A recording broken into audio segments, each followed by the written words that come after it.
here. Diedrichson from RelaxShacks.com, author of Humble Home Simple Shacks, back with another short vlog video on a dying camera that whirs and clicks a lot. Don't worry, at some point in time, although I have many old videos I shot with this camera, I'm getting a new camera.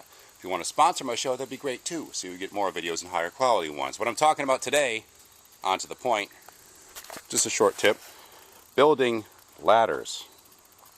Now this could be for a tree house, for a deck. In the case of tiny house attics everywhere, a ladderway to your loft. This one in particular is for a tree house. These are 2x6s, going to be outdoors. They're pressure treated, so I have to go with that. And here's the little wall. Same day I'm actually shooting this. You saw in another video with the homemade windows. Clubhouse, tiny house, shed windows. Made for just about nothing, found on the side of the road and repurposed, re-outfitted. There's another video on that if you want to check that out. But I've done this on many tree houses I've built. There's another video on one I did in the Catskills called The Wolf's Den, which is a pretty cool video if you haven't checked that out. But here's all I'm doing. I take two equally length 2x6s, knowing that they're long enough for the heights I want to ascend to into the tree house. These are only 8-footers. The tree house I'm building not that tall. Then once I've determined the width of each step I want, these are only going to be about 20 inches or so. You can make them any width you want. If they go much wider, you want to get, support them from the underside or get a thicker stock lumber. These are 2x6s as well.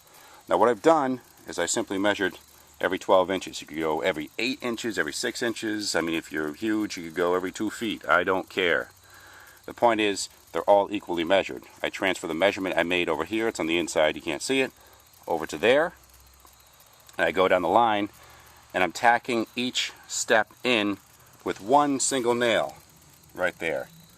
Use galvanized nails or deck screws. If you use regular old shiny bright common nails, they will rust because of the pressure treated. All stuff we'll be talking about at my workshop November 15th through the 17th 2013. Still a couple slots left, and that will be irrelevant, that information past that date, so forget I just said that. Anyway, this is some of the stuff we'll be working on aside from building a couple tiny structures. But back on point, once these are nailed in, I want to do so the nail is pretty much in the center as a pivot point on each side.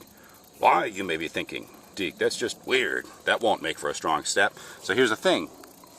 Once I put all these in and get the angle I want by leaning it wherever it's going to go, I simply then with a level take these 2x6s and lean them into place until they're exactly level. I go down the line, do it to the next one with a precise, nice level. You could use a torpedo level, but the longer the better. Keep in mind though, I guess a torpedo level might work well because these are very small steps. They're only 5.5 inches across. They're 2x6s. And you go up the line so you get, once in place, the levels, the angles that you need. You want these to be perfectly horizontal. Afterwards, once they're in place, then you go back and drive the rest of the screws to keep them locked and solid. Now if you're a heavy hitter or a linebacker, you might want to put some cleats installed underneath for additional support. That is entirely up to you. But there is the simple, time-saving, ultra-easy, even a caveman could do it tip from me, your buddy Deek. Alright, thanks for joining us again. Subscribe to our channel if you dig these videos, and I will talk to you later.